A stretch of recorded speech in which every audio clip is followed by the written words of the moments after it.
Bonjour, chers choisis de Jésus.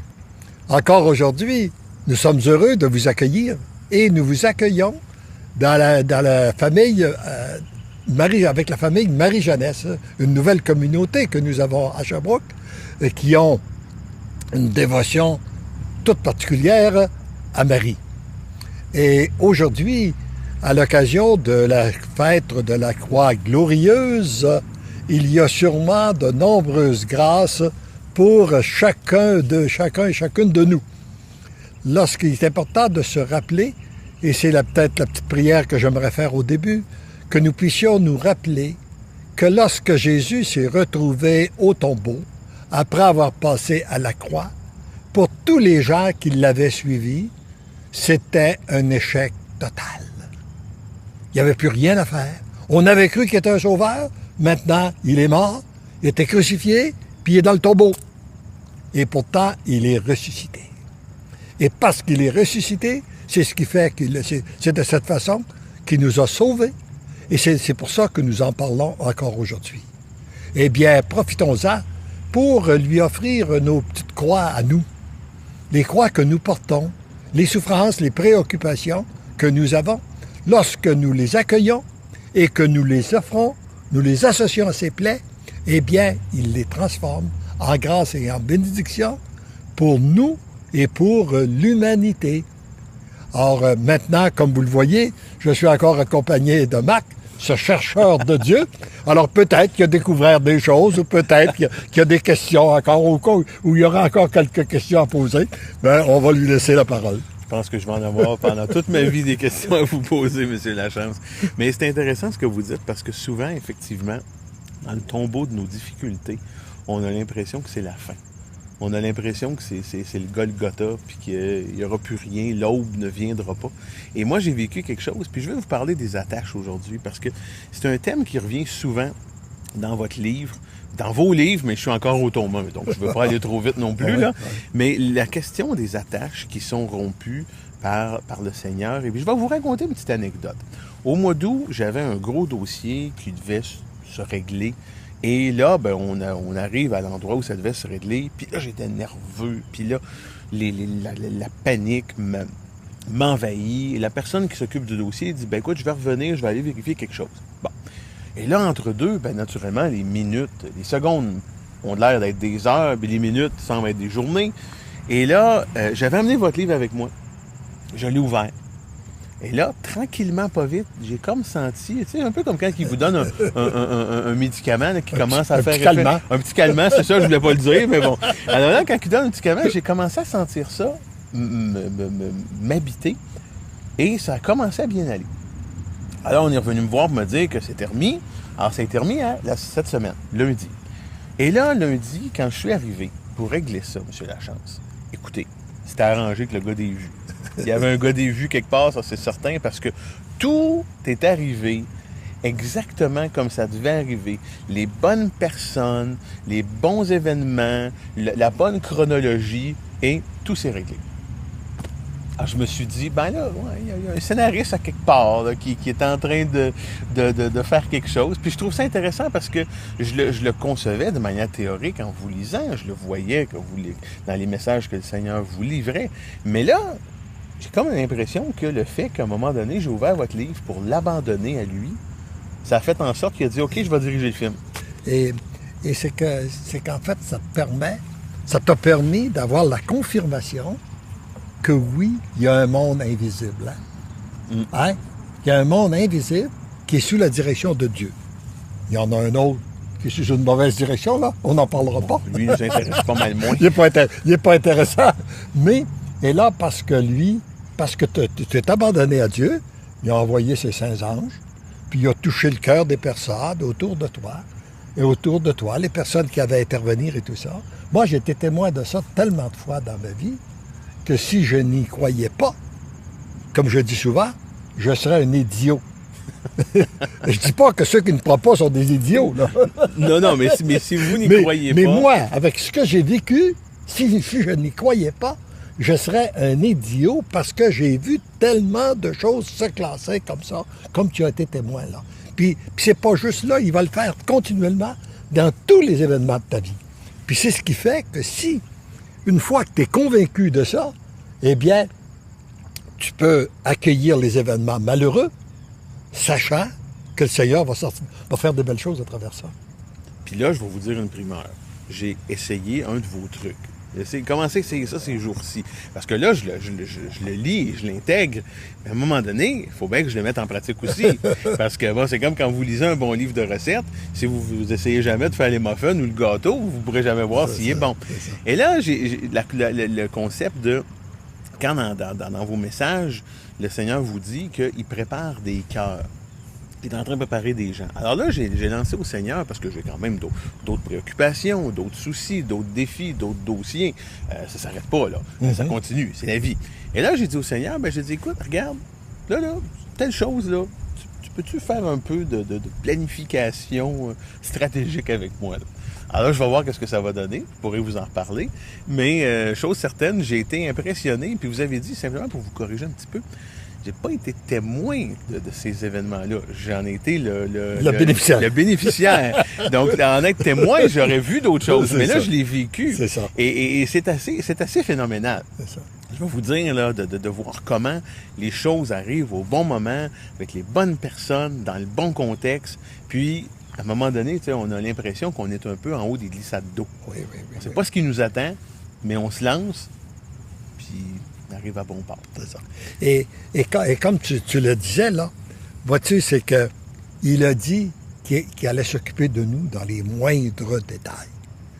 Et ce que je constate, moi, de plus en plus, quand je vois ce que je suis témoin tous les jours, là, comme tu en as été, et comme tu l'as été, et c'est de constater qu'il l'a dit, il le fait. Dieu n'est pas un menteur. Ce qu'il dit, il le fait. Et c'est une grâce extraordinaire qu'il nous fait, jour après jour, d'être témoin et d'être aussi bénéficiaire de son agir. Oui, absolument. Absolument. Et ça, je pense que c'est phénoménal. C'est radical en même temps. On pourra en reparler plus tard dans la saison. Mais une chose est certaine, c'est que, prenez ma parole, je l'ai vécu, je le vis encore, et c'est un peu, parfois, épeurant, mais toujours, c'est un bouleversement qui est toujours positif. Et là, on parle de bouleversement positif, mais il y a des bouleversements qui, parfois, le sont un peu moins. Et il y a quelque chose qui m'a frappé dans les messages que j'ai lus cette semaine. La notion de jugement. Et ça, là, c'est la flèche, parce que il y a une flèche dirigée à des attitudes qu'on a trop souvent. On vit dans un monde où le jugement est facile. Et vous mentionnez, puis ça mérite de le citer, on ne sait pas ce qui se passe dans le cœur de l'autre. Et ça, là, c'est quelque chose. Hein? On a toujours tendance à regarder le gazon du voisin en disant « Ah, c'est comme ci, ah, c'est comme ça », mais on ne connaît pas nécessairement la réalité. Non. Et c'est difficile parce que on accorde peut-être peu de crédit à des gens qui traversent des situations qui sont difficiles. Et ça, j'ai trouvé ça intéressant, ça. Vous, dans votre compréhension, dans votre cheminement, quelle a été la portée, selon vous, de ces jugements-là qu'on porte trop rapidement sur les autres? Bien, je pense qu'à partir du moment où on porte un jugement, si c'est un jugement positif, pas de problème. Je vois que tu as un beau sourire, je suis content de ça, puis bon, je l'apprécie. Je vois que tu t'exprimes facilement, c'est très beau, je l'apprécie. Ça, je peux porter un jugement comme ça, il n'y a pas de problème. Ça ne nuit pas, puis ça court-circuite pas l'amour. Mais dès que tu poses un jugement négatif sur quelqu'un, tu court-circuites l'amour. Tu empêches l'amour de circuler. Et d'ailleurs, je ne sais pas si je l'ai dit déjà sur Facebook Live, là, mais un jour, on avait fait une réflexion, mon épouse et moi, sur est-ce que dans la civilisation de l'amour, parce que nous dirigeons vers une nouvelle civilisation qui est celle de l'amour, qui va remplacer le monde, la civilisation que nous connaissons actuellement, qui a voulu se construire sans Dieu et qui n'a pas d'avenir, qui est en train de s'auto-détruire. Bon, dans cette civilisation d'amour, on s'interrogeait à savoir, est-ce qu'on va encore parler des autres? Bon. Et après avoir posé la question au Seigneur, ce qu'on a eu dans le cœur, c'est que, oui, tu peux parler des autres, si tu veux, si ce que tu vas dire contribue à la faire aimer. Alors, si tu contribues à le faire aimer, parle-en. Sinon, t'es mieux de te taire. C'est un vaste projet dans la société actuelle, ça, monsieur Lachance. Et quand la première fois que j'ai partagé ça, j'avais trouvé ça tellement amusant. J'étais... parce que le Seigneur, en même temps qu'il nous enseigne, il nous amuse. Hein? Ça, il y a des belles choses. On a du plaisir un peu ben oui, aussi. ben oui. Alors, je partage ça la première fois d'un groupe. J'étais dans le nord de la France. Et le lendemain midi, je prends le repas avec la dame. Puis elle me dit, en retournant chez moi, le soir, dans l'automobile, comme à l'accoutumée, j'ai passé une remarque à mon mari sur quelqu'un qui avait dans l'assistance. Puis mon mari, il dit, ben, ce que tu dis, là, ça me la fait pas aimer, cette personne-là, moi. Fait que là, j'ai resté surpris de sa réaction, fait que je me suis tué. Il y a eu un grand silence. Et tout à coup, c'est lui qui me passe une remarque sur quelqu'un d'autre. A dit, vous comprenez bien, je ne l'ai pas manqué. J'ai dit, ce que tu me dis, là, ça ne contribue pas à me la faire aimer, cette personne-là. Et lui, de me répondre, mais si on ne peut plus dire du mal des autres, qu'est-ce qu'on va dire? Vois-tu comme on a à être transformé? Et on s'est aperçu que non seulement si on ne dit rien, si on entretient des pensées négatives, on court-circuite l'amour. Puis, on l'a tous senti, ça, d'arriver dans un groupe, il y a une personne qui a une rivalité avec l'autre, même si elle ne dit rien, ça court-circuite l'amour. Ah oui, ça paraît. Alors ça donc, il faut partir, il faut commencer à accueillir au niveau de la pensée. La pensée doit être belle. Oui, je vois la personne qui est blessée ou qui peut être blessante, mais je la vois comme une personne blessée, une personne qui souffre, une personne qui a besoin d'aide. Et c'est sûrement l'amour qui va venir guérir ces blessures. Et il se peut que le Seigneur me la met sur ma route ce matin pour que je puisse, puisque son amour puisse passer à travers moi pour la rejoindre. Oui, et pour ça, il ne faut pas que j'ai des pensées négatives, parce que sinon, je les bloque. Mais il faut avoir un cœur ouvert. Moi, je me souviens à un moment donné, dans un gros congrès, je suis allé aborder quelqu'un qui m'a insulté comme du poids. Enfin bref, comme si j'étais un sac de vidange. Et à un moment donné, on avait organisé par la suite à cet événement-là, j'avais demandé à un ami commun d'organiser une rencontre. Parce que je me suis dit, je ne peux pas laisser les choses comme ça n'a pas d'allure. Et quand j'ai discuté avec la personne, je me suis aperçu que c'est un paquet de médisances, un paquet de racontages, un paquet de choses qui avaient été, des débris qui avaient été placés. Et ça, il faut faire preuve d'humilité pour être capable d'aller s'asseoir dans un contexte comme ça, parce qu'on a toujours notre petit ego. Monsieur, tu penses que je vais aller m'asseoir avec quelqu'un qui m'a insulté? On oublie ça. Mais il faut faire ce pas-là, parce que c'est important. Puis souvent, ça permet d'ouvrir une porte qui est tellement belle. Et c'est le pardon, finalement. Oui. C'est la grâce du pardon. C'est ce que Jésus nous a enseigné. Puis, à part de ça, c'est que, sa parole est assez radicale. Hein? Quand les apôtres lui ont demandé, je pense que c'est Saint-Pierre qui lui a demandé ça, hein? Combien de fois dois-je pardonner? 7 fois? Non. 70 fois, 7 fois. Hey, c'est beaucoup de fois, ça, là. Ça en fait un peu, hein? Et puis, ça veut dire à l'infini. Hein? Alors là, on a à pardonner. Et d'autre part, c'est que dans sa prière aussi, c'est très clair, puis on a à le vivre. C'est que quand il dit, parce que si on ne veut pas pardonner, on serait mieux de ne pas dire le Notre Père. Parce qu'il dit, pardonnez-nous, comme nous pardonnons. Fait que si on ne pardonne pas, ça ne vaut pas grand-chose. Ça ne vaut pas grand-chose. Hein? Mais c'est quand même un vaste projet, ouais. Parce que les cœurs sont endurcis par beaucoup de réflexes, par beaucoup d'habitudes, par un repli sur soi. Hein? Aussitôt qu'on est graffiné, on va dire, on met une protection autour du cœur, on pense que ça nous protège, mais dans le fond, ça nous emprisonne. C'est ça. C'est un vaste projet, mais en même temps, c'est un beau projet. Oui. C'est un beau projet parce que c'est ce qui... C'est lorsqu'on accueille ce genre de projet-là que nous sommes en croissance. Et cette croissance-là, c'est cette croissance-là intérieure qui fait notre bonheur jour après jour. Hein? Nous sommes dans la nature, là. Regarde un arbre, là. S'il y a un arbre qui arrête de croître, qu'est-ce qui va y arriver? Il va mourir. Il ne vivra pas. Eh bien, c'est la même chose pour nous. Nous sommes lancés dans le monde pour être en croissance. Et plus nous sommes en croissance, c'est cette croissance-là qui nous rend heureux, jour après jour. Mais à travers ça, ben, ça se fait. Il y a des jours de pluie. Hein? L'arbre pour être beau, là, il a passé des jours de pluie. Et puis, il y en a même, et puis de vent, puis de tempête, puis de neige, puis de froid, etc., etc. Ben, nous aussi, il faut vivre ça là, de temps en temps. Là. On en a besoin. Oui, puis c'est tellement beau ce que vous dites, M. Lachance, parce que quand vous parlez de jours de pluie, bon, moi, je peux pas m'empêcher de faire le corollaire que les jours de pluie, c'est ce qui permet aux arbres de pousser, c'est ce qui permet au gazon de pousser, aux fleurs d'être belles. Et on parlait avant d'entrer en ondes d'une situation que notre grande fille vit ces jours-ci, qui est pas très, très évidente, parce que, bon, des fois, la vie nous remet un petit peu à notre place. Puis j'ai trouvé tellement ça beau quand M. Lachance, avant d'entrer en ondes, disait les plus beaux moments, parfois, qu'on vit dans ces Facebook Live-là, on s'en excuse encore une fois, mais on les vit à l'extérieur de la caméra. Alors, voyez-vous, ça vous donne... Vous voyez la pointe de l'iceberg, de la beauté qu'on vit.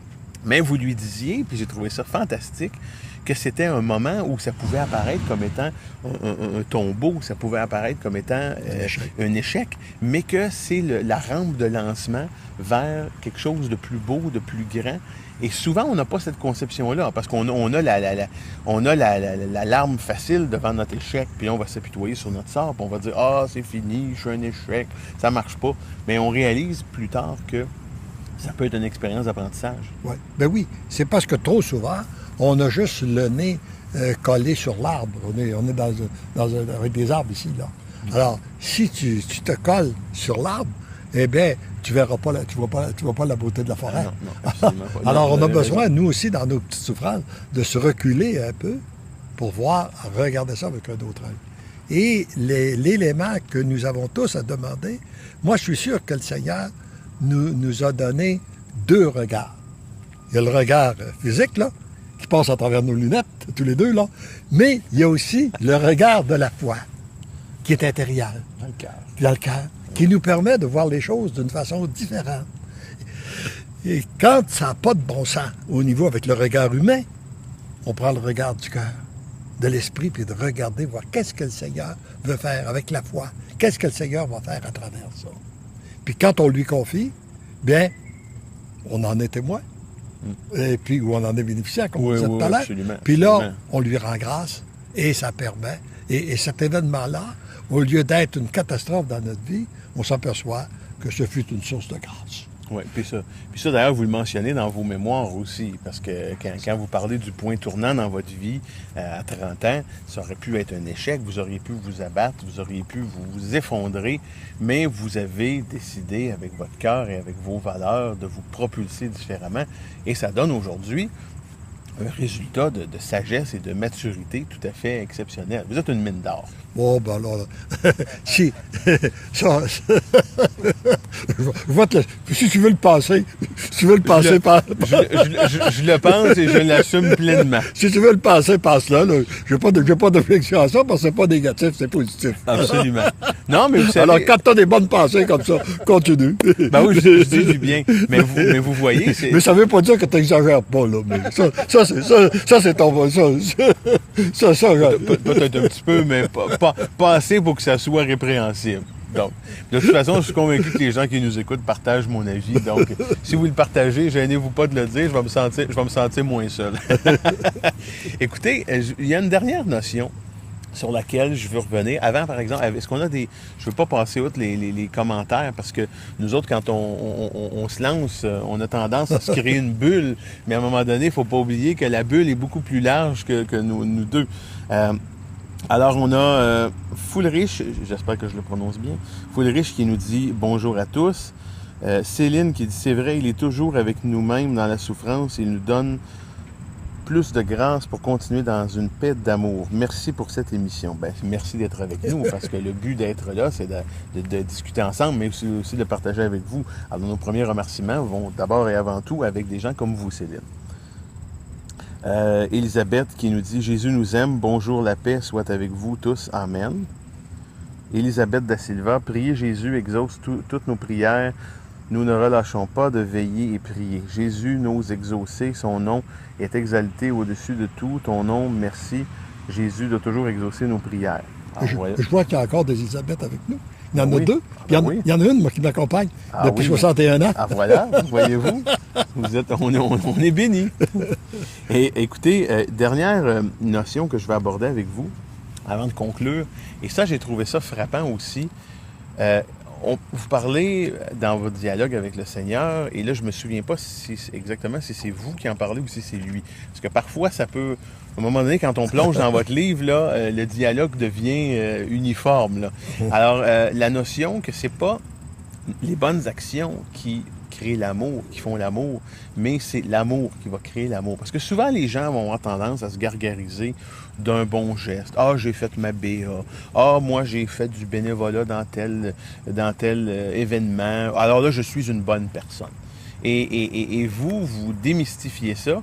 Puis je trouve ça intéressant parce que ça revient toujours à la notion de l'intention derrière ça, puis de l'esprit derrière ça. Parce que quelqu'un va pouvoir faire 15 bonnes actions, mais s'il se tourne de bord, puis il s'en va critiquer tout le monde, puis agir dans la méchanceté, c'est pas nécessairement génial. Donc ça, j'ai trouvé ça intéressant que vous l'abordiez dans votre premier volume. Ben moi, ce que j'ai compris à travers les enseignements là, que le Seigneur nous donne dans ces volumes-là, c'est pas ce que nous faisons qui est important, c'est qu'est-ce que nous sommes. Et ça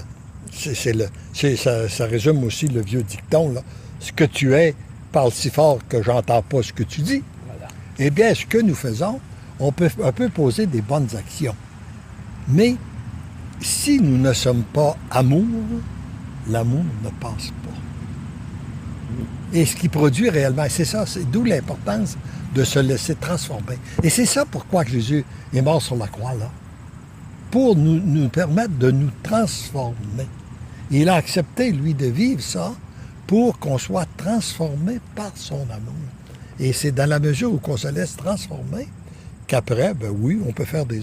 C'est lui, finalement, qui nous inspire pour faire les bonnes actions. Alors, si les gens l'apprécient, ben, tant mieux. Et puis, on accueille les compliments qu'ils nous font, comme j'accueille celui que tu m'as fait tout à l'heure, puis mais je l'offre au Seigneur, puis je dis au Seigneur, ben, c'est à toi, ça revient. Hein? Mais si tu m'avais critiqué, j'aurais fait la même chose. Je l'aurais accueilli, puis je l'aurais dit, ben, Seigneur, arrache-toi avec. On envoie au département des plaintes. Non, mais c'est toujours intéressant. Puis, je tenais à mentionner que suite à notre Facebook Live la semaine dernière, certaines personnes m'ont envoyé des messages. Je vais prendre le temps d'y répondre à la tête reposée, la tête tranquille, parce que je ne veux pas simplement vous dire merci puis vous adresser quelques lignes, parce qu'un message de plusieurs paragraphes mérite au moins une attention plus méticuleuse et plus profonde. Alors, ne vous tracassez pas, je les ai bien reçus, je vous en suis très touché, je vous en remercie, et ça va être un plaisir de vous répondre prochainement avec ma plume. Donc, soyez sans crainte, c'est pas passé dans le vide. Et j'étais très heureux, moi, de constater que il me semble, les derniers chiffres que j'ai vus, je pense, c'est 2700 personnes qui ont vu notre dernier Facebook live la semaine dernière. Alors ça, pour moi, ça veut dire que, oui, le Seigneur s'en sert, puis les commentaires que nous recevons viennent confirmer, justement, l'agir de Dieu. Voilà. Alors, tu vas, un jour ou l'autre, tu vas te trouver dans la même situation que moi. Si tu ne croyais pas, tu serais un idiot, tu vas trouver croire. Écoutez, je suis croyant, mais vous le dites, je suis un chercheur. Et là, en mettant ça en application, je constate qu'il y a des résultats et que les résultats sont visibles. Et je dois vous dire que cette semaine, il aurait fallu que je sois idiot pour ne pas le constater. Donc, je voudrais pas poursuivre dans l'idiotie parce que c'est jamais agréable d'être un idiot. Alors, c'est intéressant. Puis, c'est le fun de voir la progression aussi des gens qui nous écoutent. Et je le répète encore une fois, si vous avez des questions, si vous avez des commentaires, si vous avez des suggestions, parce que parfois, nous, on entre dans une bulle, M. Lachance et moi, mais vous êtes la grande bulle qui nous entoure et c'est intéressant d'avoir une interaction. Alors, gênez-vous pas, ça va nous faire plaisir. Puis, si vous avez des suggestions de thèmes, de questions que vous aimeriez qu'on aborde du haut de notre modeste expérience, bien, ça nous fera plaisir certainement d'en parler. Et il ne faut pas oublier que ce qui vient du Seigneur, ça se multiplie.